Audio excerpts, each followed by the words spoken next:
Hi hello வணக்கம். இது உங்கள் சிவி ஜோன். எல்லாரும் எப்படி இருக்கீங்க? ஸோ லைட்டிங் வந்து கொஞ்சம் கம்மியாக இருக்கும். ஏன்னா இன்வெர்ட்டரில் ஓடிட்டுருக்கு. கரண்ட்லாம் சுத்தமாக கட் ஆகிடுச்சு. ஸோ நீங்களும் கொஞ்சம் சேஃபாக இருங்க. இப்போ பார்த்தீங்கன்னா ப்ரொமோல் வந்தாச்சு. ஸோ அது மூலமாக இன்றைக்கி வந்து ஷோ கன்ஃபார்மாக இருக்குது. ஏன்னா ஆல்ரெடி நம்மளுக்கு ஒரு டவுட் இருந்துச்சு. இந்த மழை காரணமாக நிறைய இடங்களில் வந்து தண்ணியாக இருக்கிறதுனால இன்றைக்கி ஷோ ஸ்டார்ட் ஆகுமான்றது ஒரு பெரிய டவுட் இருந்துச்சு. பட் காட் கிரேஸ் இன்றைக்கி நம்மளுக்கு அந்த ஷோ இருக்குது. ஸோ அந்த ஷோவில் பார்த்தீங்கன்னா ஃபஸ்ட்டே வந்து ப்ரொமோ விட்டாச்சு. ஸோ அதில் வந்து பார்த்தீங்கன்னா நம்மளுக்கு ஈஸியாக வந்து தெரிஞ்சு போச்சு. இன்றைக்கி ரயானுக்கு சரியான நெத்தியடி பதில். நம்மளுடைய பதிலில் கேள்வி தான். ஃபஸ்ட்டு கேள்வி தான் வரப்போகுது.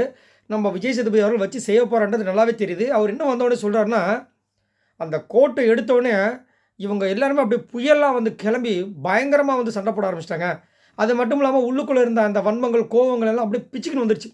இந்த டேம் உடஞ்சி வெளியே வரும் பாருங்க தண்ணி, அந்த மாதிரி வருது. அதுவும் வந்து பொம்மையை கொடுத்து விளையாட சொன்னால் என்னையா பண்ணி வச்சுருக்கீங்க அப்படின்ற மாதிரி சொல்லி அந்த டைம்லாம் பார்த்தீங்கன்னா இந்த பொம்மை டாஸ்க் நடந்த விஷயங்கள், அதுக்கப்புறம் ராணா வந்து இவர் அடிக்க போயிருப்பார் பாருங்க ரயான், அந்த விஷயங்கள்லாம் காமிக்கிறாங்க. ஸோ இன்றைக்கி பயங்கரமான ட்விஸ்ட் அண்ட் இதெல்லாம் இருக்க போகுதுன்ற மாதிரி இருக்குது. அது மட்டும் இல்லாமல் ஆல்ரெடி வந்துட்டு எவிக்ஷன் அப்டேட்டும் வந்திருக்கு. அதுலேயும் பார்த்தீங்கன்னா டபுள் எவிக்ஷன் வேறு ஒரு சில பேர் சொல்லிட்டு இருக்காங்க. பட் கண்டிப்பாக இன்றைக்கி டபுள் எவிக்ஷன் இருக்கிறதுக்கு வாய்ப்பு 99% இருக்குன்றிருக்காங்க.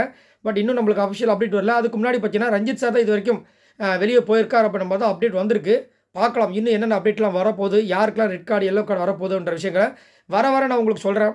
அது மட்டும் இல்லாமல் இன்றைக்கி பயங்கரமாக கண்டிப்பாக இருக்கணுன்ற மாதிரி தான் எல்லோரும் எதிர்பார்ப்பு. ஏன் அப்படின்னா இதுக்கு முன்னாடி பார்த்தீங்கன்னா நிறைய விஷயங்கள் நம்ம வந்து எதிர்பார்த்தோம்.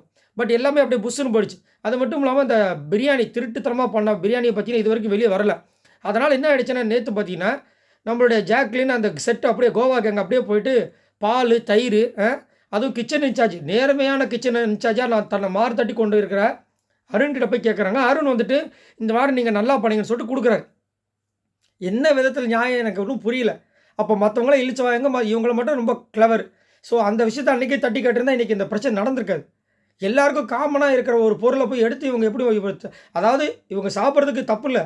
ஏன்னா எல்லாருக்குமே இந்த பிரெட்டு டோஸ்ட்டு கொடுக்க மாட்டாங்க. இதெல்லாம் எல்லாருக்கும் வந்து தேவை, எல்லாருக்கும் வந்துட்டு நாங்கள் ஒதுக்கி வச்சிட்டோன்னு சொல்லும்போது அப்போ இந்த பால் யாரோடது?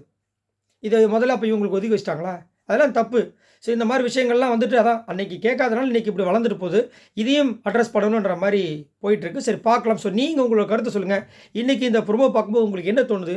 இன்றைக்கி கண்டிப்பாக விஜய் சேதுபதி அவர்களுடைய எபிசோட் ஃபயராக இருக்குமா? இல்லை ஃபயர்லாம் இருக்காதுங்க, நம்ம தான் வந்து நினச்சிட்ருக்கோம் அது புஷ்ஷுன்னு தான் இருக்க போகுது அப்படின்னு நினைக்கிறீங்களா?